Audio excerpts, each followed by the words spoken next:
The meeting will be called to order. The chairman is on his way. He has asked me to gavel in and begin my opening statement, and then hopefully he will be here. We are very, very honored to have Chairman Powell. We thank him so much for testifying today. I look forward to hearing your perspective on the current state of the economy and the potential challenges ahead. I'd also like to thank you for your thoughtfulness as you help steer the economy through what in some ways are extremely challenging times. As you have said in your testimony, by some measures, our economy is strong. The national unemployment rate fell from 10% at its peak during the Great Recession to only 4.7% when President Trump took office, and it has continued to fall. It now stands at only 3.6%. The economy has continued to add jobs now for 109 consecutive months, more than 9 years. Inflation remains low, below the Fed's target. Wages are moving up, though not as fast as we would like. But it is weak in other ways. But other measures tell a very different story. GDP growth has slowed, falling below 2% in the third quarter. Job growth is also slowing. In fact, it has lagged behind the last years of the Obama administration. About 35,000 fewer jobs have been added per month during the first 33 months of Trump than the last 33 months of Obama. Manufacturing is in recession. Business investments have been shrinking for the past 2 quarters, and productivity fell last quarter for the first time since 2015. Some of these more troubling developments may be a sign of a possible end to our decade-long economic expansion or a slow fade from the sugar high of the 2017 tax cuts. But the most likely cause of economic uncertainty is the president's trade war. This leads to a fundamental question. How should the Federal Reserve act when one of the major challenges facing our economy is the erratic behavior of our president? So I won't ask you to answer that question, but it's on everyone's mind. You have an extremely difficult job, and not everyone has benefited from this economy. In past months, you have conducted a Federal Reserve listening tour called Fed Listens, and I want to thank you for taking the time to hear from Americans from all walks of life who experience our economy very differently. As you know, the economy as a whole can be very strong, while entire segments of the U.S. population struggle. Some regions still have not recovered from the Great Recession. Not all democratic groups have shared equally in the economic growth of the past decade. As members of Congress, we need to serve all Americans. You have shown that this is your concern too. It used to be that a rising tide lifts all boats, but that has become less true, and we know that the tide lifts some boats much more than others. That's why I have introduced legislation that would give us insight into whom the economy is working for. My bill, with a lot of my colleagues, the Measuring Real Income Growth Act, would require the Bureau of Economic Analysis to report GDP growth by income and the top 1% alongside the top line number. It would tell us who is benefiting from economic growth. And that takes me back to the fundamental question before Fed policymakers. How low should unemployment go? How does the Fed weigh the benefits of very low unemployment versus the risks of inflation? We've had 11 straight quarters of an unemployment rate below what CBO tells us is the so-called natural rate of unemployment. Yet inflation remains comfortably below the Fed target rate, which raises the question, has the traditional relationship between unemployment and inflation weakened? If it has, then why? Is it downward price pressure from around the globe? or increased market concentration in certain industries in the United States, eroding worker bargaining power? Or are there other factors in play? And what if unemployment is extremely low, suggesting that we are at full employment, but the unemployment rate for African Americans or Latinos remains much higher? What if the unemployment rate for people in some communities or those who work in some occupations is stubbornly low? These are questions with wide-ranging implications for both fiscal and monetary policy. I look forward to your testimony, and I yield back, and our chairman is here. Great. Welcome. Thank you very much for being here, Chairman Powell, and I appreciate your patience with our schedule. Votes in committee and on the floor are often difficult to predict. But welcome to the Joint Economic Committee's annual hearing with the chair of the Federal Reserve's Board of Governors. Chairman Powell, I'd like to extend you a warm welcome. I look forward to our discussion today. Our economy has finally recovered from the financial crisis of 2008. Unemployment has reached a 50-year low of 3.5%. It reached that in September and most recently stood at 3.6%. The share of working-age adults with a job has returned mercifully to pre-crisis levels. However, despite this welcome return to normalcy within our economy and in terms of employment measures, many aspects of our economy remain unusual, and particularly so for central bankers. Inflation remains persistently low. In 4 of the past 5 quarters, inflation has been below the Federal Reserve's 2% target. Treasury yields also remain low, with a 10-year borrowing rate of just 1.9%. Interest rates that were once considered extraordinarily low have become a long-run expectation. These phenomena of low inflation and low long-term interest rates are not unique to the United States, but rather they're echoed in most of the developed markets around the world today. This moment brings with it some challenges, such as building a framework for fighting recessions in a low interest rate environment. However, it also brings some significant opportunities. With inflation still in check, we may have yet room to expand employment even further.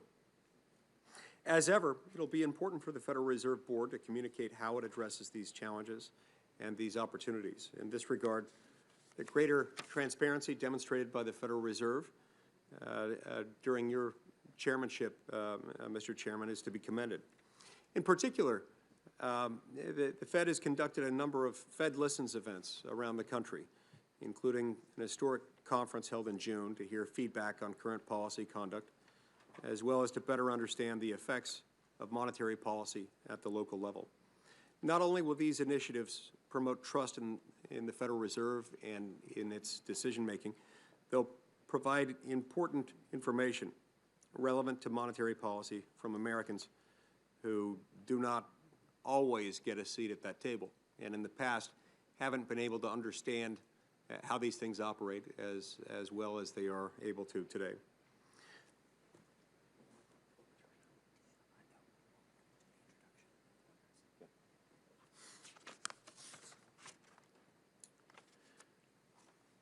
I'll now introduce our witness. Mr. Powell is the 16th and current chairman of the Board of Governors of the Federal Reserve System, serving in that role since 2018. He first joined the Board of Governors in 2012. Prior to his appointment to the board, Mr. Powell was a visiting scholar at the Bipartisan Policy Center, where he focused on federal and state fiscal issues. Mr. Powell previously served as an assistant secretary and as undersecretary of the Treasury under President George H.W. Bush, with responsibility for policy on financial institutions, the Treasury debt market, and related areas. Prior to joining the administration, he worked as a lawyer and investment banker in New York City. So we thank Chairman Powell for attending today's hearing and look forward to hearing his insights. You're now recognized for your testimony, Mr. Powell. Thank you, Chairman Lee and Vice Chair Maloney and members of the committee. I appreciate the opportunity to testify before you today. Let me start by saying that my colleagues and I strongly support the goals of maximum employment and price stability that Congress has set for monetary policy. We are committed to providing clear explanations about our policies and our actions. Congress has given us an important degree of independence so that we can effectively pursue our statutory goals based on facts and objective analysis.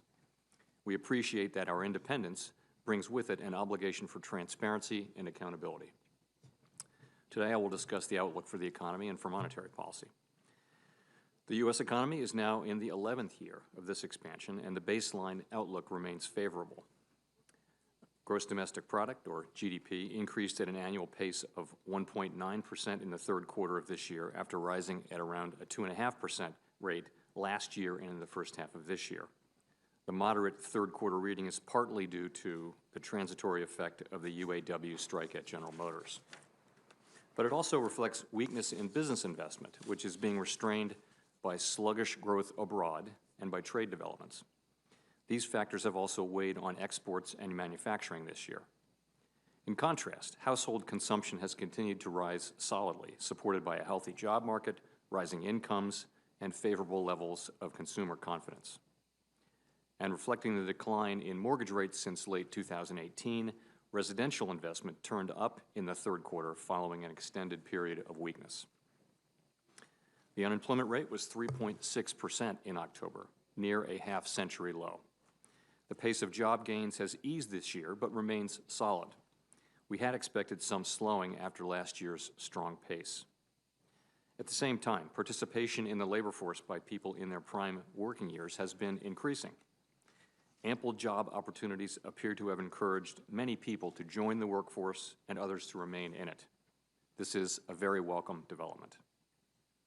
The improvement in the jobs market in recent years has benefited a wide range of individuals and communities. Indeed, recent wage gains have been strongest for lower-paid workers. People who live and work in low- and middle-income communities tell us, many of them at these Fed Listens events that the Chair and Vice Chair referred to, tell us that many who have struggled to find work are now getting opportunities to add new and better chapters to their lives. Significant differences, however, persist across different groups of workers in different areas of the country. Unemployment rates for African Americans and Hispanics are still well above the jobless rates for whites and Asians, and the proportion of people with a job is lower in rural communities. Inflation continues to run below the FOMC's symmetric 2% objective.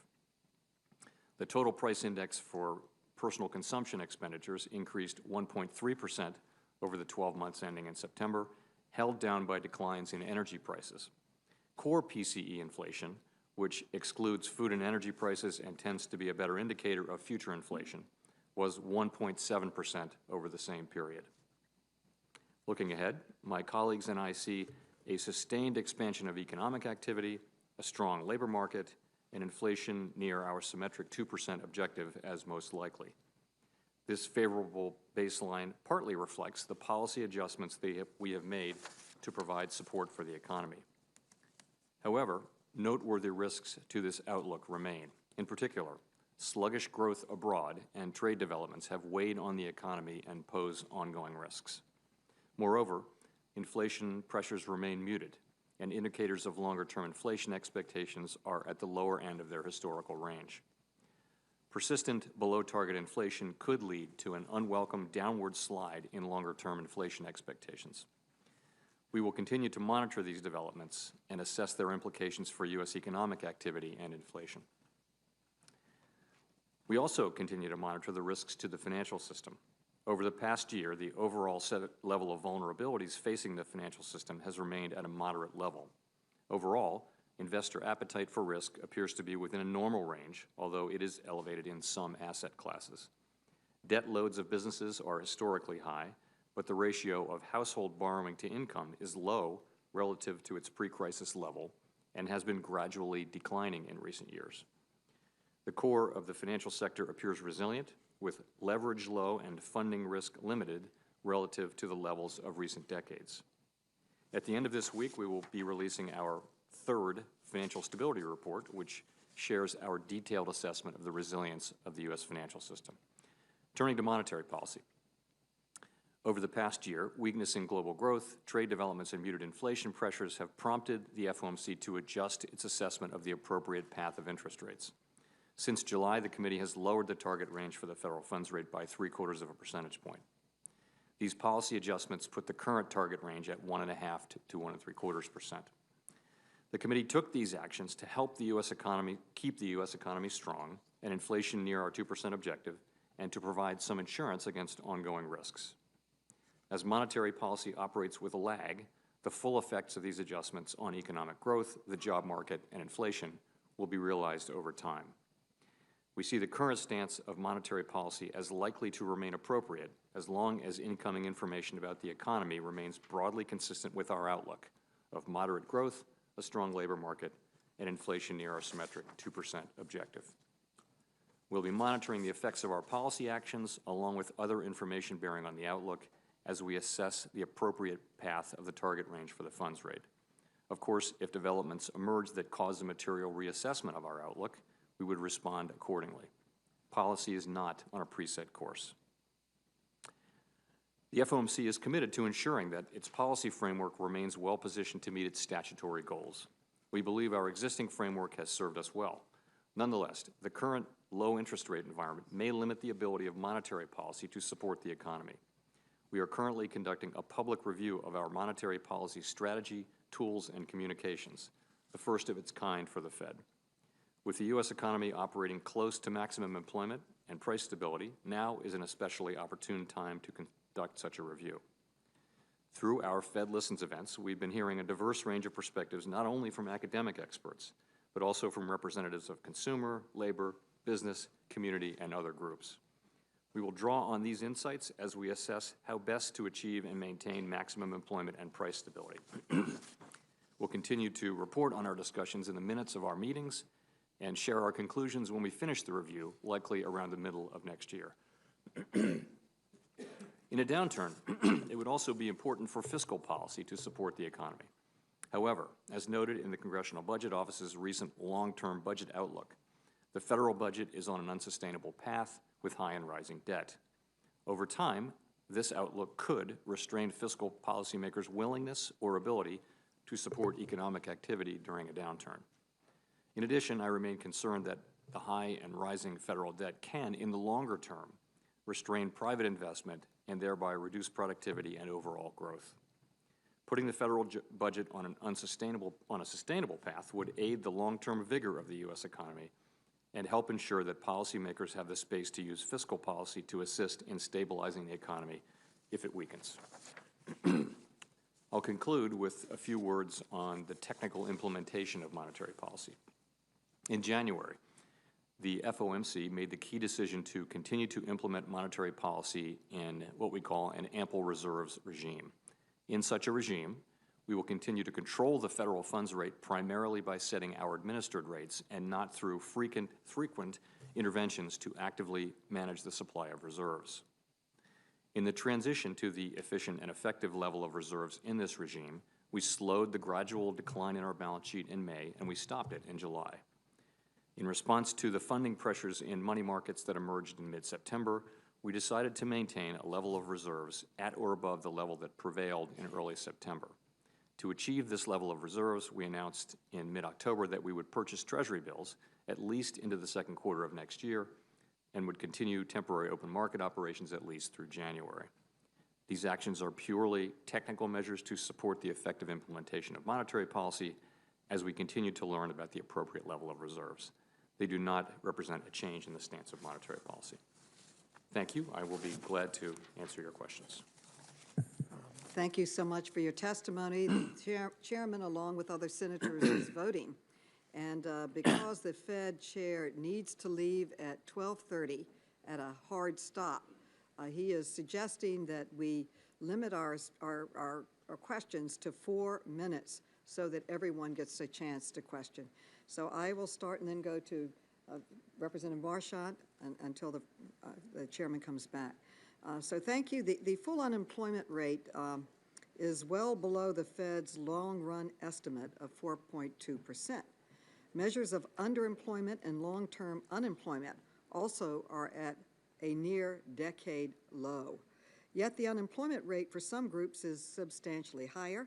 For example, the black unemployment rate, while at an historic low, is still well above 5%. Is the economy at full employment, or could a tighter labor market draw more people back into the workforce? Thank you. So we're charged to achieve maximum employment. And when we think about maximum employment, we look at not just unemployment, but also labor force participation. We look at wages. We look at, many, many data points. And I would say that what we have learned and what we continue to learn is that the U.S. economy can operate at a much lower level of unemployment than many would have thought. Mm-hmm. And it's probably not surprising that we'd be learning that now, because we're at levels of unemployment that we haven't seen in 50 years. This is the first time that we've had unemployment meaningfully below 4% for 18 months.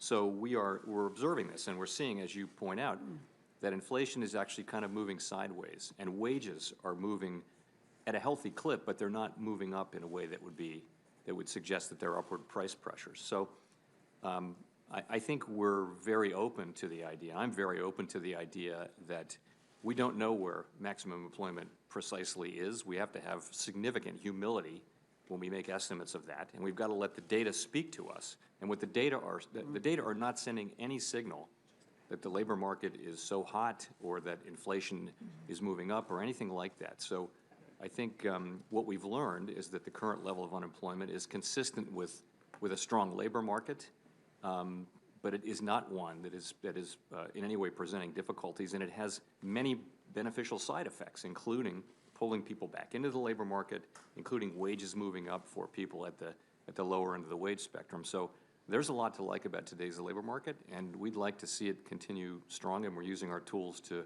try to make that happen. As you noted, the economy has added jobs for 109 consecutive months. Unemployment is well below 4%. However, the annual wage growth is just 3%. And why is wage growth still below what we would expect with a strong labor market? We might have expected wages to move up more this late in a lengthy ongoing expansion, particularly with very low unemployment. And there are a number of possible explanations for why that hasn't happened. One is just that productivity has been lower. So wages should ultimately equal inflation plus productivity. And that's right about where we are. We have 3% wage growth. That accounts for about 2% inflation and around 1% wage growth. But there are other possibilities. One is just that there's still slack in the labor market. That can be part of the answer. We don't know with any precision. It also may be that the neutral rate of interest is lower than we've been thinking, and that therefore our policy is less accommodative than we have been thinking. So I think we're letting the data speak to us, and carefully monitoring the situation and trying to get answers to that question. Some have said it's the increased concentration in different industries is giving employers unprecedented power in keeping wages down. Is that? So I think there are a number of other sort of institutional possible explanations and trend explanations. You could point to automation. You could point to globalization. You could point to concentration among industries, where over time U.S. industries have tended to get more concentrated as the economy has matured. You could also point to lower unionization. So any of those factors can well be playing, and probably all are playing some role in this what is a bit of a puzzle. Why we haven't seen more of an uptick in wages. My time has expired. Representative Marchand for 4 minutes. Thank you, Madam Chairman, and thank you for being here today, Chairman Powell. I would like to focus my questions today primarily on preparing for the next downturn, whether it be 3 years from now, 5 years from now, whenever it comes. Historically speaking, is the Federal Reserve positioned as well as it has been positioned in past recessions when the Federal Reserve was the primary go-to agency where the federal government said, we need help from you to stimulate the economy? Are we positioned there, or are we out of position? Well, if you look at post-war, typical post-war recessions, where what the Fed has done is it's cut interest rates, and on average, the amount of those cuts has been 5% or so.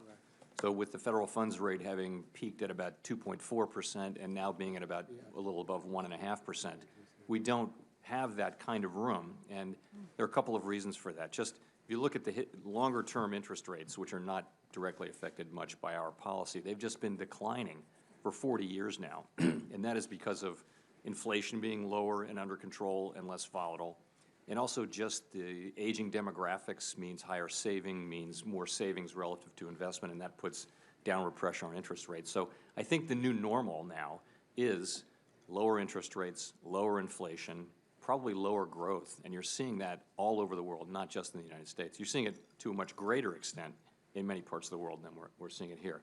So, knowing that, that is one of the main reasons we have, really the basic reason why we are having this public review of our monetary policy framework to see if there are ways we can alter our strategies, our tools, and our communications in ways that would make us more effective in this world where we're too closer than we would like to zero when we kind of run out of options. So that's one thing. Fiscal policy will also be important, though. I mean, I think from the standpoint of monetary policy, we're looking hard at ways to make sure that we can use our tools even after rates go to zero. Ultimately, fiscal policy has been a key part of the countercyclical reaction as well, though. And next question, the disruption in the repo market that took place in September. Anticipated, not anticipated? Do you anticipate keeping the expansion at the level it is until you're sure that won't happen again? Well, so anticipated or not, it's a different world post-crisis, and really because of all the expansion in our balance sheet and essentially what we've done now is we've now required financial institutions to have a lot more liquidity on their balance sheet so that the Fed doesn't have to run in and with our own liquidity. So that's I think a big benefit to the financial system. But a lot of that liquidity is held in our reserves. We used to manage the interest rate by keeping reserves scarce, and we had a total of $20 billion. Right now, we have in excess of $1.5 trillion in reserves, and so that means that we're trying to find that level as we allowed the balance sheet to shrink, where reserves would become scarce, and there was really no way to know. I think the data that we had suggested that we were not close to that point until September. I think we're still very much looking at what happened in September, but I think we learned in September that we needed to make sure that reserves didn't go under that level that we were at in mid-September, which is a little bit shy of $1.5 trillion. So that's really what we're doing. It's technical. I think we have it under control. We're prepared to continue to learn and adjust as we do this, but it's a process. I would say it's one that doesn't really have any implications for the economy or for the general public, though. Thank you. Representative Beatty for 4 minutes. Thank you, Madam Vice Chair, and to the Chair, and thank you, Chairman Powell, for being here. We have 4 minutes. I've got 3 questions I want to try to get through, one on the CRA, one on venture capital, and one on climate change. The first one on the CRA, as we've talked about, is very important to me. I know recently that the Feds and the Office of the Comptroller of Currency and the FDIC have all been working on a proposal to revamp that 1977 CRA Act. It is my understanding that they wanted to do a joint, but we're not sure if one of the agencies would go alone. CRA is very important to me and to my 3rd congressional district in Ohio, like across the nation, because of the resources it puts back into communities, and more importantly, minorities communities tend to benefit. Do you have any insight on knowing where they are or if they're working together and will be able to meet that end of the year goal? So we strongly support the mission of CRA, which is to assure credit availability in the areas that banks serve, particularly low and moderate income communities. We think it's a good time to modernize given technological developments and all kinds of other developments. We've been working very, very hard with the other 2 bank agencies to try to find common ground, and we're committed to making sure this reform actually puts us in a better place to serve the intended beneficiaries of CRA. We haven't quite gotten there yet. We're going to keep trying, though, and my hope is that we will ultimately be able to come together with a common answer, which I think would be better for everyone if we can do that. Okay. My next question is, the Federal Reserve Bank of San Francisco recently held a conference entitled The Economics of Climate Change, and I believe this was the first ever conference by the Feds on climate change and the economy. Can you discuss how the Federal Reserve views the impact of climate change on our economy and monetary policy, and how the Fed's views have evolved over time? So I guess I would say climate change is an important issue, but not principally for the Fed. It's not. It's really an issue that's assigned to lots of other government agencies, not so much to the Fed. Nonetheless, over time, it can affect us in some ways, which I'll mention. One just is that we require financial institutions and financial market utilities, the large utilities that are so fundamental to the financial system, we require them to be resilient against all kinds of things, including severe weather. There's a link between severe weather and climate change, so in a sense, we're already, to the extent severe weather is becoming more common, we're already incorporating that into our supervision. And we'll have to think ahead. We're doing a lot of research in this area to think ahead about sort of from a risk management perspective. Our perspective is not, we're not going to be the ones who decide society's response to, that's going to be elected legislatures, not us. In terms of monetary policy, it doesn't have any near-term implication for monetary policy. Over time, climate change could have effects, but it's not something that we'd be considering. Okay. now. And only because of my time, my last question is, there was a 2018 report by Price Waterhouse that found that 80% of the venture capital investments went to just 4 states, California, New York, Massachusetts, and Texas. I'm from the great state of Ohio. And so I guess my question is, startups throughout the rest of the country, especially the Midwest, are overlooked. Are there any thoughts on the fact that an overwhelming majority of the venture capital is going to 4 states? What effect is this having on the regions like the Midwest? I'd have to look at that study. I think, a company that's in San Francisco can invest in a company that's in Ohio, though. So I would hope that they're not just investing in companies in San Francisco, but. So we should maybe look at some partnerships and how that works. I do think, many of the successful companies in which venture capital firms invest are not located in those areas. Some of them are, but some are located anywhere in the country, really, where they're entrepreneurs. Okay, thank you. Representative Schweikert, 4 minutes. Thank you, Madam Vice Chairman. Chairman Powell, can I ask, I'm going to, more of a global question. If you look at much of the data from the Fed, from the BLS, from others, our society is actually in many ways, a sweet spot. A, do you agree with that? B, what do we do policy-wise to stay there? And for those of us up here, how do we not screw it up? And then how do we actually bias it towards the positive? What would you do? So, as I mentioned, 50-year low in unemployment, inflation low and under control, labor force participation ticking up, consumer confidence high. The outlook is good. I think households generally are focused on, according to the surveys, are focused on this healthy job market and wages going up. So it's actually a very good place from that standpoint. That's not to say that every community has benefited. We know that that's not the case. How do we keep it there? So the key to this, given the risks that we see are slowing global growth and particularly weaker manufacturing, and that affects U.S. manufacturing. So the key to keeping this going and to it continuing are that we keep job creation at a solid level, that households retain their confidence, that wages keep moving up. That seems to be the engine that's driving the U.S. economy forward at this time. But I want to go longer term with an answer. I mean, the U.S. faces longer term issues that really need your attention around labor force participation and productivity. Those are the two things that we really, where we in labor force participation, we lag most other advanced economies. And that's something we can do something about that really the Fed can't do much about. It's more about fiscal policy that's support attachment to the labor force. So much of the policy that we all engage in here could be pushing up labor force participation. We're right now, what, about 63.3? That's right, Which yeah. for some of our models of testimony we had as a committee a couple of years ago, we didn't think we'd get that far, but we've demonstrated that there is slack out there. Could you touch on what we could do in that demographic headwind that is where we are in the United States to also encourage that labor force participation?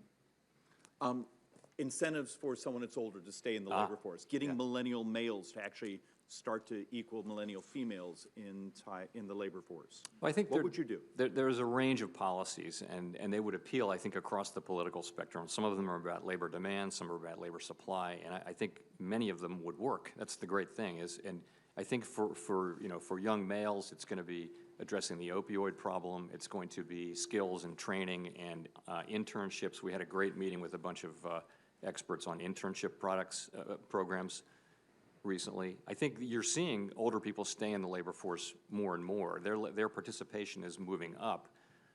But you also see, I think there are lots of programs which are pulling people, for example, women who've been out of the labor force back in after their kids are grown up. You see that happening at places as well. So I think there are just so many things that can be done. And we lag just about every other wealthy country in the world in labor force participation for prime age workers. This is not where we should be, and I think there are things we can do about it.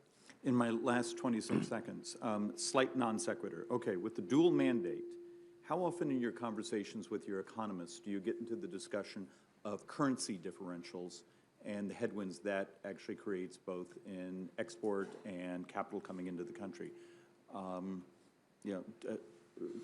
Where are we currency-wise in your conversations? So, exchange rates are one financial condition among many, and it happens to be one that is assigned to the Treasury Department for management. So the Treasury has full responsibility for exchange rate policy. We don't. It's just it's in all economic models when we change policy. So it's just a model input?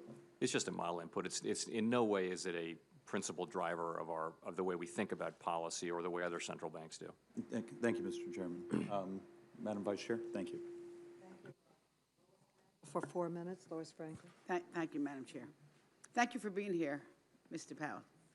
I want to read you something that's just been recently posted by the National Women's Law Center and get your comment on it. I have a couple questions related to this.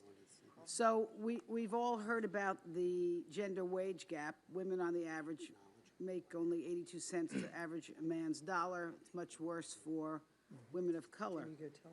But there are two sides to a family's budget, the income that comes in and the expenses they pay out. And new research is finding that in addition to the wage gap, there is rising inequality on how quickly prices are rising for families struggling the most in the economy. This concept known as inflation inequality means the kinds of products disproportionately consumed by richer households, think organic produce and name brand drugs, rose in price at a slower rate than the kinds of products consumed by low and moderate income households.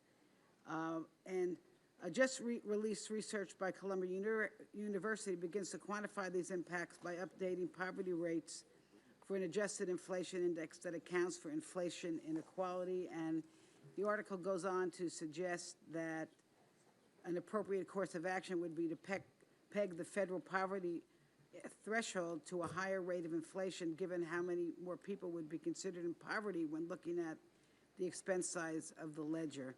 I would just ask you whether or not any of this enters into any of your decision making, whether you have any research on this or any comment on this. It's an interesting, so I did see that research which showed that, so different groups of people buy different baskets of goods, and in principle, inflation can be higher or lower. This was a piece of research that showed that the basket of goods that are bought by people at the lower end of the income spectrum has experienced higher inflation over time. So, and that the implication of that would be that their real incomes are even lower than we think. So I'd like to see a lot more research on that. That's an interesting recent paper that's getting a lot of attention right now. There's no definitive answer. There's a series that I guess the government currently conducts for consumer price inflation that looks at a basic basket of goods that finds a much smaller difference. Nonetheless, it's an important issue that needs further research. Is that something that you would be doing, or you think somebody else should be doing that research? Well, our researchers would do it, but you would tend to see, you know, the agency, whoever does CPI, is it the Bureau of Economic Analysis, I guess, does, I think, does CPI. And they would do that. We have researchers who do research on inflation all the time. I'm not sure whether the piece I don't think the piece you mentioned it was a Fed piece, but we have researchers who research It was everything. at Columbia University. Yeah. Yeah. But there were co-authors. There were several co-authors. And I wanted to ask you another subject. Could you explain the relationship of our immigration policy to employment rate in the economy? Sure. So first, we don't have responsibility for immigration policy. We don't comment on it. We don't advise anybody on immigration policy. It's completely not our role. But it does kind of connect to our role in you know, in analyzing the economy. So you can think of the economy's ability to grow as consisting of two things. One is how fast is the labor force growing, and secondly is how much is output per hour growing. That's what growth consists of, really just those two things. In the United States, the trend growth of our labor force has been very slow. It was 2.5% in the 1960s. Now it's about 0.5%, and about half of that is immigration. So immigration is a key input into our longer-term growth rate. And I would say if you look to population growth as a way to support higher growth for the United States, then immigration would need to be in your thinking. But again, something we don't comment too much on. Thank you. I yield back. Thank you, Representative Tron. Thank you, Madam Vice Chairman. Chairman Powell, thank you for being here today very much. I had some questions also on labor market participation, and I think you've addressed those, and also on immigration, how that could help us increase our labor pool. But I was thinking about the status of across the country now. We've got over 30 states that put in minimum wage laws from $13 to $16, and there's something business is affected with everywhere. How do you see that's going to address the situation on the mismatch between labor scarcity and yet this very low wage growth that we see, and how's that tie into inflation? Well, we don't take a position on minimum wage. It's really an issue you have to balance. There are two things to balance, and if I were you, I'd look at a broad range of research. Research comes to different perspectives, but in essentially all the research you see, when the minimum wage is raised a significant amount, you'll see some job loss, and you'll see some wage gains. And I would look at a range of that research, and I would try to think what the right policy is. That's how I would do it. In terms of inflation, it doesn't really play much into. First of all, our mandate is price inflation, not wage inflation. We don't see wages moving up in any kind of way that suggests that they would put unwelcome upward pressure on prices. So I don't really think it is an important part of the inflation discussion right now. And trying to translate this labor scarcity that we have into higher wages for the American workers. From 2012 to 2016, we had about a $120 increase per month in average wages. And then in 2016 to current, that's been cut in half, about $56 a month. And yet this is in the time of the lowest inflation, as you said, in 50 years, these last 18 months. So what does that mismatch between wage growth and lower unemployment mean to our economy? Well, so we look at a wide range of wage and compensation measures, and what they tend to show is if you go back 5 years, wages and compensation were going up about 2%. That has gradually moved up to about 3%. And so that's really the trend has been upward. And that's consistent with the thought that a tighter labor market, lower unemployment, and surveys that suggest the labor market is tight. It is consistent with that. But we've seen wages moving up. We look at I could tell you the principal ones we look at, but I think that's true across all major measures of wages over the last, let's say, 5-6 years. But why do you think they've slowed so dramatically the last 2 years? You know, I think It's hard to say. I think average hourly earnings is an important one, which peaked at 3.4% earlier this year or at the end of last year, and has been sort of trickling down. It's right at 3% now, so it's a fairly modest one. I'm not at all sure why that is. It may be compositional effects. Some argue that as older workers retire, younger workers come in and they have lower. But in any case, you know, it's consistent with this idea that we're not seeing excessive tightness in the labor market that's generating outsized wage gains. We're seeing kind of nice wage gains given inflation and productivity, but nothing that's at all out of line with that. Thank you. Chairman Powell, we're borrowing as a country, as a government, more than ever, with debt held by the public expected to reach 95% of gross domestic product within the next 10 years. And yet we're also paying interest on that debt at an all-time historic low, with a 30-year borrowing cost of just 2.4%.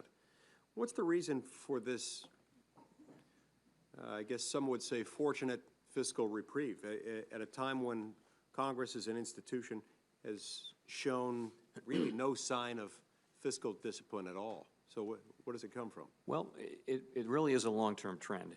For example, if you were to look at a graph of what the 10-year Treasury yielded, if you went back 40 years, what you would see is a ski slope down, and it's all the way down to today. This is a long-term trend. By the way, it's true all around the globe. Now, why is that happening? I think it's, first of all, it's inflation getting under control, becoming less volatile, and ultimately continuing to decline to the point where the risk of lower inflation is actually greater than the risk of higher inflation at the moment. That's part of it. It's also just aging demographics. So as people get into their later years, they save more. That creates more savings and per dollar of investment, and that tends to drive interest rates down. And I don't know that trend shows no signs of reversing or anything like that. So that's really what's going on with these longer rates. Some have suggested that because we in the United States, that the United States government borrows in its own currency, this level of spending isn't a problem because the Fed can just monetize the debt and keep doing so more or less indefinitely. Well, what's your reaction to that talk? Are there risks inherent in it? Yes, no, as I mentioned in my testimony, the fact that interest rates are lower does mean that we will pay less in interest. It does not mean that we can ignore deficits at all. We're going to have to get on a sustainable path. What does that mean? So the debt is growing faster than the economy. It's as simple as that in nominal terms, and that is by definition unsustainable. Ultimately, you will have to get it to where the debt is not growing faster than the economy, and it's growing faster in the United States by a pretty significant margin. So even with lower rates and even with decent growth, there's still going to be a need to reduce these deficits.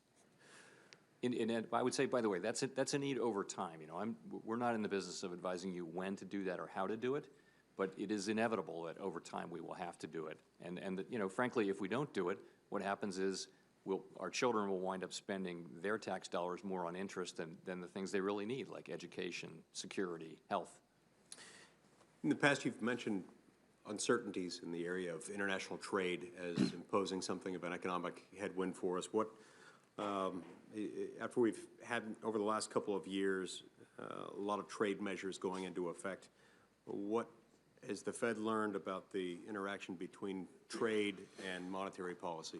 So the first thing I need to say is we should never be heard to be commenting on trade policy. It's not our job. We try to stay in our lane, but our lane is the economy. But we don't have any view at all, and we wouldn't express one on trade policy itself. Our lane is the economy. So in principle, anything that affects our ability to achieve our mandated goals is an appropriate subject for monetary policy. So we've been hearing now for a year and a half from companies, and I think this is fairly widely accepted now, that tariffs, but to an even greater extent, uncertainty around future trade policy is, for now, it has been weighing on business sentiment and is probably part of the global slowdown in manufacturing, in business investment, in exports, in trade. Part of the story. There's a much bigger story out there, but it's a part of that. I see my time's expired. Senator Klobuchar. Thank you very much, Mr. Chairman. Thank you to you, Mr. Chairman, for being here today. Some of the issues that I was going to raise have been discussed, the challenges ahead with our economy, including the deficit, which I will note was greatly exacerbated by the last tax bill, and as well as problems in some sectors, such as agriculture, which is very important to us in the Midwest. But I wanted to focus on a third issue I have, which is income inequality, and even if people have jobs, it's often hard for them to afford things, and then you have the added problems and strains. Washington Post reported this year in September that income inequality in America is the highest it's been since the Census Bureau started tracking it more than 5 decades ago. The top 1% have experienced income growth of over 200% in the last decades. And between 2007 and 2016, the median wealth of lower income families fell by 42%. In your opinion, will widening inequality lead to lower growth expectations over the long term? And what should we be doing about this? So I guess I would start by saying that I think we probably would all agree that prosperity should be as widely shared as possible. And so I would just point to 2 aspects of the broader problem that I think are important and need attention. The first is just the relative stagnation of incomes below the fairly high part of the distribution.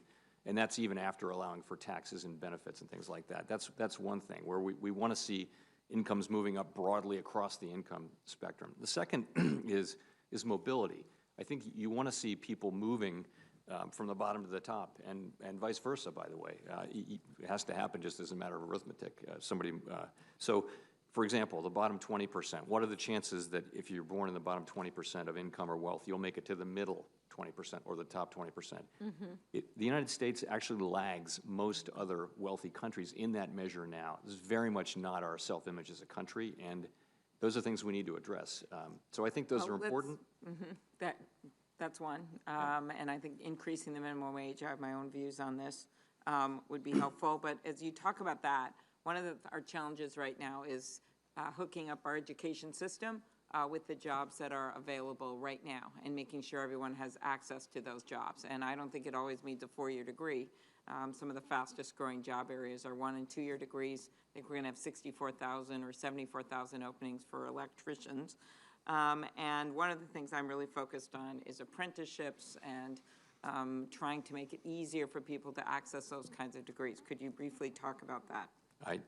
We just met last week with 6 people who run apprenticeship programs and funding of apprenticeship programs around the country in our boardroom, and I have to tell you, it's very, very impressive what they can do. They're focusing on low and moderate income communities. They're getting them in high schools and out of high schools and matching them up with employers who need those people. They're getting good jobs. It's really working. And the thing that limits their ability to do this on a much wider scale is funding. So, exactly. Yeah, it's very impressive what they can do. I think a lot of this is how we use our resources for education and matching that up. I'll ask you in writing a question on retirement. I just think it's becoming such a challenge in our new economy and Senator Coons and I have a bill to address that called Up Savings Accounts, which I think is a great idea for small and medium businesses. But my last thing is back to the income equality very briefly. How would reporting economic statistics by income bracket benefit our understanding of the economy? We don't have that right now. We're actually doing something with that at the Fed. You know, we like to cut data up and look at it in new ways, and this is one of the things we're doing is combining a couple of data sets that we had. We're quarterly publishing a distributional financial account. And when will we get that then? By the next? The next one comes out every quarter, so it's a new thing that we're doing, and again, it's just a combination of 2 existing data sets that we have. But we think it's an interesting insight into the economy. There are a lot of different ways to look at what's happening in the economy, and that's an important one. Thank you. Representative Herrera Butler. Thank you. So I apologize if if some of this ground has already been covered, but it's a pleasure to be here and to have you. This is the number one, I would say the growth and the forecast of our economy is probably the number one thing that impacts the people I serve in Southwest Washington. And so it's helpful to hear from your perspective. Specifically, in rural communities where unemployment is higher than the national average, most of my areas are rural, although we're bumping up everywhere. I wanted to hear some of your biggest takeaways, and I've gone through some of your testimony. Again, I apologize if you're repeating, but in terms of outlook and some of the things that we've done in the most recent years with regard to the Tax Cuts and Jobs Act, different regulatory changes, but to either maintain the growth that we've seen or expand it, what recommendations would you give? Well, first, I think the outlook is still a positive one. There's no reason this expansion can't continue, and there's a lot of value in continuing it, and we're trying to use our tools to accomplish that. We're seeing this the 11th year of an expansion, now the longest in U.S. recorded history. What we're seeing is that income gains are the highest at the lower end of the wage scale, and so it's very positive. We're also seeing people being pulled back into the labor market. There's a lot to like about this rare place of the 11th year of an expansion, and I think we're certainly committed to doing what we can to extend it. In that vein, I know your testimony touched on concerns with regard to the national debt. Could you elaborate on that and how it should be addressed, particularly as it relates to expanding or at least not contracting the economy? So I think it's a longer-term issue that I imagine we all realize will have to be addressed over time. It's just the case that now that the debt is growing faster than the economy, than the nominal GDP. And ultimately, in the long run, that's not a sustainable place to be. Now, how to fix that? It's easy to say that, and how you do that and when you do that is an issue that is up to you and not to us. But I would be remiss in not pointing out that the consequences of not addressing it are just that we'll be spending more and more, our kids really, and grandkids, they'll be spending their tax dollars servicing debt rather than on the things they really need, as I mentioned earlier: education, health care, security, all the things that we need, that they'll need. They'll be spending more and more of their money on tax. But you don't need to balance the budget or pay down the debt or anything like that. You just need to get the economy growing faster than the debt. And that should be I think, the goal. And by the way, the successful programs for countries to get back on a sustainable path tend to take place over a long period of time and be relatively gradual. And I would be looking at something that would work over time, but really would not be giving you a lot of advice on how to do it. With my final 30 seconds, do you anticipate maintaining the current Fed rate through the next year?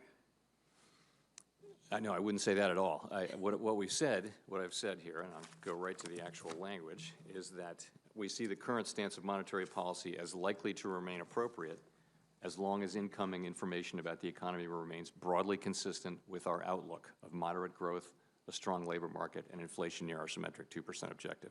So that's a very data-dependent statement. We do think monetary policy is in a good place, but we're going to be watching very carefully incoming data, and if developments emerge that cause a material reassessment of the outlook, then we'll act appropriately. Context, context, context. Thank you. I appreciate it. With that, I yield back. Representative Byer. Mr. Chairman, thank you very much for your equanimity, your strong and stable leadership, and for providing about the most straightforward answers of anybody we talk to. Yesterday at the Economic Club in New York, the President continued his criticism of the Fed, saying it had put the U.S. at a competitive disadvantage, and he also floated the idea of negative interest rates. Do you take comments from public officials into account when implementing monetary policy? And is there any precedent in U.S. history for this kind of criticism or praise from an American president? So we look exclusively at the data, at the research, and at the performance of the U.S. economy. Those are the things we have a very careful, thoughtful process that's been developed over decades, over a century really, and that's how we try to set interest rates. We don't consider political factors and things like that in what we do. Thank you. I have a friend in Switzerland who went to borrow $10 million and got a negative interest rate, -0.3%. So they're paying him $30,000 a year to borrow $10 million. Do you see any prospect for negative interest rates in the U.S. economy?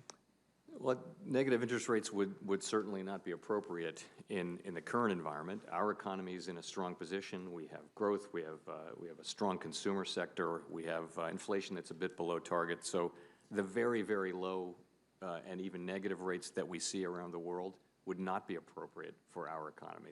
Those you tend to see negative rates in the larger economies at times when growth is quite low and inflation is quite low. That's just not the case here. It's different for some of the smaller European countries. It's really about keeping their currency from appreciation, which is the case with a number of those countries. Yeah. From December 15th through December 2018, there's slow, consistent increases in rates, and we've turned that around with recent cuts this year. Is there enough room to cut rates further if we get another slowdown or recession? Have we given up monetary policy as a tool at the moment for dealing with that? Well, the typical post-World War II recession has involved rate cuts of close to 5%. The current federal funds rate is in the mid-150s, so we're well short of that, 1.5%. So I think it's a fact, not just in the United States, but around the world, that central banks are going to have less room to cut in this new normal of lower rates and low inflation. So that's why we are conducting this external review of monetary policy at the Fed. We're looking for ways to make sure that we have the tools to do what we're assigned to do by you, which is achieve maximum employment and stable prices even in downturns. And that's what we're going to be doing. I will say also, though, that fiscal policy is often part of the answer, often a big part of the answer when there's a severe downturn, and we would certainly look for that to be the case if needed. Thank you again by bringing up the challenge that the public debt faces all of us here. I was raised to believe that money supply and growth were causally related, that if our money supply grew more quickly than our economic output, that inflation was the inevitable result. But we're less than 2% this year. You have muted expectations. Is there no longer a connection between money supply growth and inflation? I think Should I pay any attention to modern monetary theories, for example? Well, so the connection between monetary aggregates and inflation, that's something we all learned in Econ 101. I did. It was important. It was generally thought to be, and empirically, it was a good relationship. I think about 40 years ago, as the financial system developed all kinds of alternative forms of money, the relationship between monetary aggregates and growth has just gone away. And so we of course look at those aggregates, but they no longer are a driving part of the theory. It's really the price of money as opposed to the quantity that we look at, which is interest rates. I'm out of time, but thank you very much. Mr. General, you'll do. Senator Cotton. Thank you, Mr. Chairman. Chairman Powell, welcome back. I want to start off by talking about China's economic growth. Maybe I should say China's economic growth, in quotes. They've reported most recently 6.5% growth. That's down from most of the last 30 years, but still probably somewhat inflated. In fact, Michael Pettis at the Carnegie Endowment for International Peace says that Chinese industrialists and economists find it hard to find any economic sector in China enjoying any growth. He had a few findings that I found to be quite interesting. First, GDP is not a particularly useful measure for determining Chinese growth because they have such massive investments in non-productive activities. Second, that China likely distorts its GDP data significantly in a way that's systematically pushing it higher. And then third, that increasingly GDP, as reported in China, is not so much a measure of economic output, but a measure of political intent, given the benchmarks that China imposes on local governments as well as many state-owned enterprises. As long as they have debt capacity and can postpone the writing down of non-productive assets, they could essentially achieve any growth target they wanted. What are your thoughts about this general question of Chinese growth and the specific points that Mr. Pettis' research had found? I think it's very hard. I certainly feel that it's very hard to understand China. You know, you can read all you want, you can visit it all the time, but nonetheless, it's still very hard, I think, for me anyway, to really feel like you understand the way the economy works, the way the society works. So I think that I think you have to, as a general matter, just accept that it's really hard to know. I think on economic data in particular, you know, we don't, I'm familiar with Michael Pettis and his research and all that, but we haven't taken a view as an institution about that. I think a couple of things are worth noting. One is that, you know, it may be that there's more information in the change than there is in the level, if you know what I mean. Another is that we've noticed here in the last few years that the volatility of their economic reports has declined substantially, which just kind of suggests a little bit more management. Nonetheless, we don't really know. The truth is we don't really know. We have to take the data, and we do take it with a bit of grain of salt. You spend, at the Federal Reserve, and there are many capable economists there, a lot of time looking at a lot of underlying indicators and statistics to try to assess the direction of our economy.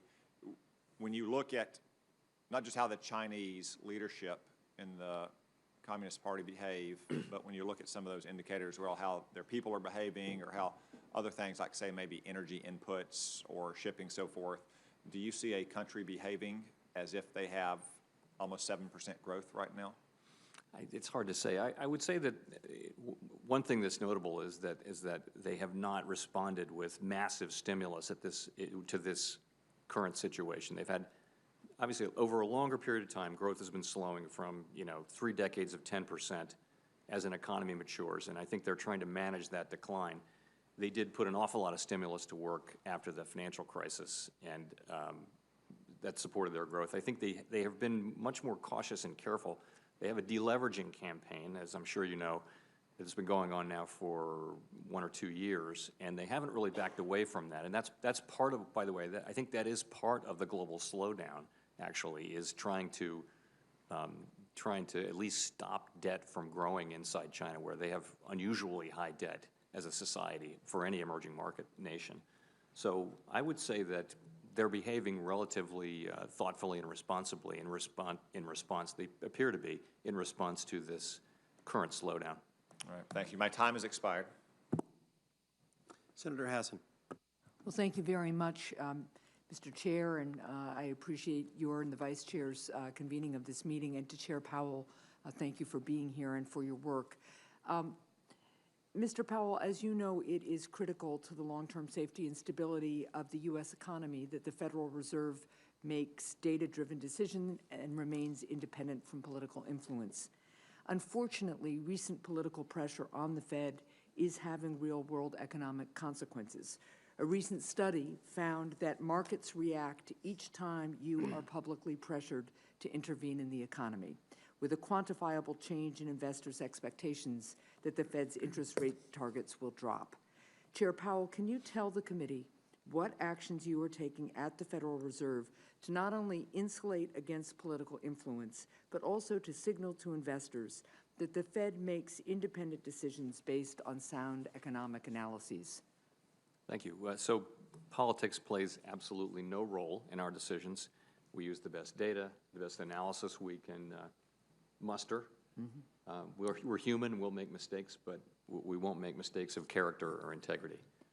I am familiar with that research, and I would just say I think it's very hard to look at, our incredibly complicated financial markets and economy where many, many things are driving results and pull out one or two tiny effects. There's other research that points to different results, but it's absolutely essential that everyone understands that we are doing our jobs as we always have, without regard to politics. We serve all Americans.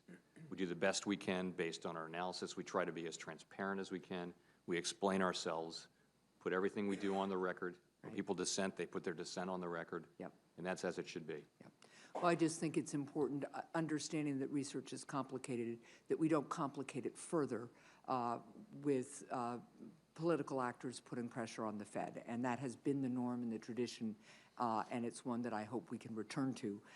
I wanted to follow up on something that Senator Lee had talked to you about, because as a member of the Senate Finance Committee, which also has jurisdiction over trade, I'm pushing for clear strategic trade policy that provides certainty to struggling small businesses. As you and I have talked about, I've heard from businesses all across my state that have been targeted by China's unfair trade practices, including the theft of intellectual property and the forced transfer of proprietary technology. On top of these economic harms, the administration has manufactured endless trade uncertainty and heaped damaging tariffs on New Hampshire's businesses. I know you have repeatedly said, Chair Powell, that this recent trade uncertainty has created risks for the U.S. and global economies. Can you expand a bit on your previous answer on how trade uncertainty has impacted the economic outlook and what you view as the Fed's proper role in responding to the ongoing trade tensions with China? So we hear from businesses and have been hearing them for a year and a half that that this is a big issue for them and that it's holding them back from making decisions. I mean, in the first instance, businesses were looking at ways to rearrange their supply chains. Almost all manufacturing businesses these days have supply chains that go. So I think it's been a real distraction for management, and I think it's weighed on businesses' willingness and ability to invest and keep growing and that kind of thing. In terms of the appropriate response, our response is not to give advice on trade policy, but it is to react to whatever it is that is either helping or hurting our ability to achieve our mandated goals. And so this is one of those things. We call it out as something that we are aware of and as something that is weighing on business sentiment and ultimately on the economy. Well, thank you for that. And I'll just note, we may submit to the record that I share Representative Frankel's interest and concern about the inflation gap. It's not just a wage gap, but the impact of inflation, particularly on our working and middle-class families, and I hope that that's something we can learn more about from the Fed. Thank you, Mr. Chair. Senator Heinrich. Welcome, Chairman, and thank you for coming to testify today. I had a chance recently to meet with a number of European central bankers, and they really outlined for a group of us the steps that they're taking to understand and quantify and mitigate the risks that climate change is posing to the financial markets. So I wanted to ask you what the Fed is doing to understand those risks and to look at their role in the economy as we're moving forward. I'd just say climate change is an important issue, but it's not principally one that is, it is not one that is given principally to the Fed to deal with, if you will. It's other agencies have that. Clearly that's the case. I just want to understand if we're looking in a broad way at risk and understanding the data from that sort of lens. So I think that is the right lens. The lens for us is risk management. Mm-hmm. So we're doing, there are researchers all through the Federal Reserve System who are thinking about the longer run implications of climate change for the economy, for financial institutions, and for all kinds of things. And I think that's appropriate research. We're just globally at the beginning of understanding that, and there's a lot of research going on, including a significant amount at the Fed. I think, honestly, for monetary policy, it's not a current consideration. It would not be something that would have any effect on the current setting of monetary policy. Over time, though, it could, for example, affect the neutral rate of interest or the volatility of economic activity and things like that. Those are things that we're thinking about for the longer term. I think the public will expect us to assess any risk and use that assessment in the way we supervise, regulate financial institutions, and also just potentially over the longer term in terms of monetary policy. Do you have an opinion on robustness of how U.S. banks broadly are analyzing that risk? And basically what I'm asking is, do we need to start thinking through whether or not we need to either self-impose or at some point impose some sort of stress test to look at the assets that banks are holding and whether they're not whether they don't have some concentration of risk if they're not thinking through that appropriately? What we're doing now is we are trying to make sure that financial institutions that are in regions that may be subject to severe weather have plans to have redundant systems and be able to be resilient to that. That's the main thing we're doing. I think, so the Bank of England, as it sounds like you're aware, is doing a a stress test based on climate scenarios, but it's not it's a stress test that's meant to be purely informative.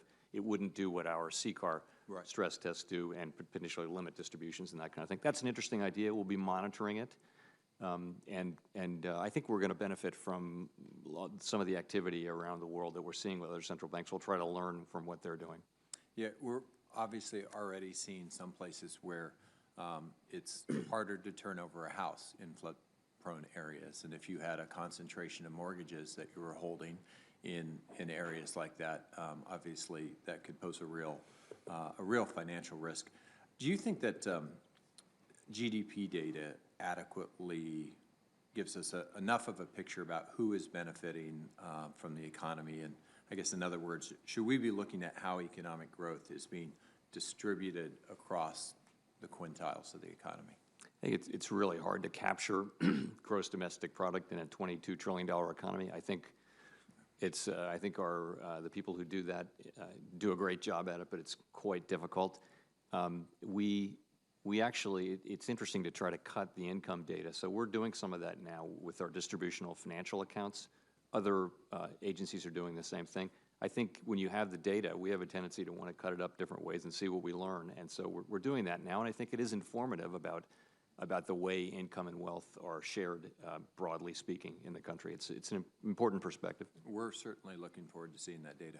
Great. Thank you. Senator Cruz. Thank you, Mr. Chairman.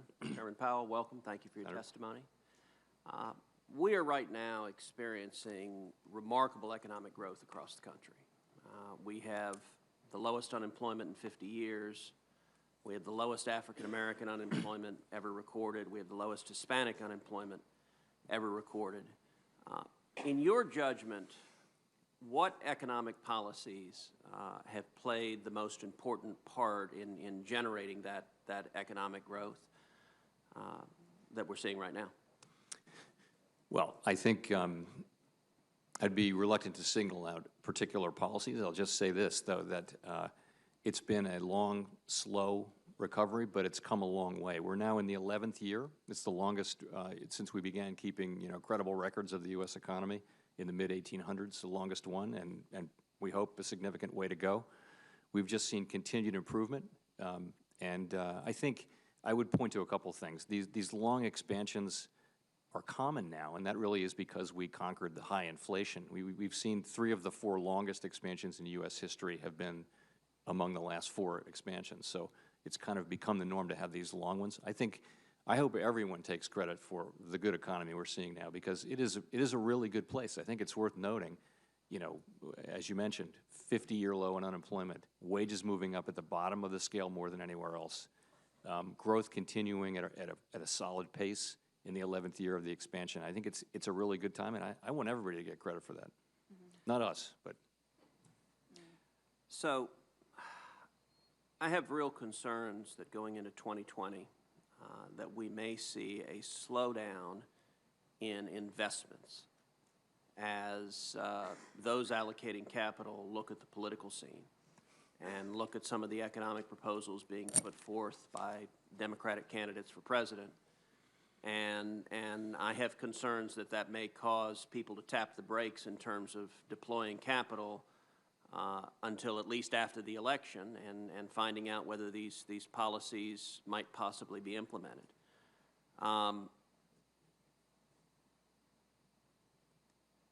In your judgment, what would the likely economic impact be of the federal government implementing a massive tax increase? Senator, I'm pretty reluctant to be pulled into the 2020 election, if you will forgive me. And I certainly don't expect you to comment on the election, but you can't comment on the economy, and if a massive tax increase is good or bad for the economy. That's indirectly, as you started at your question, it's about proposals of candidates, and I just, honestly don't want to get into that business, if you'll forgive me. Well, let me ask you, a number of candidates are proposing a wealth tax, not just on income, but on wealth. Do you have any views on the economic behavior that would likely follow from a wealth tax scaling as high as 8%? annually? It is really not our role to score or evaluate campaign proposals. And that's what the CBO does. That's what lots of other people do. We really try to stay out of that business. All right, well, let's try a different thing. Former Chairman Ben Bernanke in 2014 called the shale revolution, quote, one of the most beneficial economic developments in the country. Do you share that assessment? And conversely, do you have concerns about the impact on the economy if the federal government were to ban fracking and shut down the shale revolution? I would certainly agree. I think that the energy independence of the United States is something that people have been talking about for 50 years, and I never thought it would happen, and here it is. It's in the nature of a miracle, it seems to me. So it's a great thing, I would say. It's not to say there aren't issues to manage, environmental issues, all kinds of other issues, but I think it's been a great thing for the country. And would it be harmful to end it economically? Well, I wouldn't be looking. I wouldn't be. I think to shut down the shale industry, yeah, that would probably not be a good thing for the economy. Thank you. Thank you very much, Mr. Chairman. We know you have a hard stop here in about 2 minutes. I wanted to use my prerogative as chairman to ask one final question. We're in the middle of some pretty strong economic activity, very low unemployment. Almost unprecedented economic stability. What policy or policies should we pursue to keep that going? Well, I think that if you're asking for my views on that, I think that the thing to focus on, if I were in your shoes, are the longer run issues that we face, particularly around labor force participation and growth. It's about the potential growth of the United States. We are seeing now how important it is and how good it is to have a long expansion with a lot of growth and how it benefits people across the income spectrum. So I can't overstate the importance of that. I think in the longer run, the things we need to address are labor force participation and productivity, which is closely linked to education. So I think our workers need to have the skills and aptitudes to win in a global economy. And those are the things that are going to matter for our children and our grandchildren is what can we do now to keep the U.S. sustainable longer-term growth rate as high as it can be going forward. Thank you very much. Thanks so much for joining us today, and thanks for your service on behalf of our country. Record will remain open for 2 weeks. We stand adjourned. Thank you very much.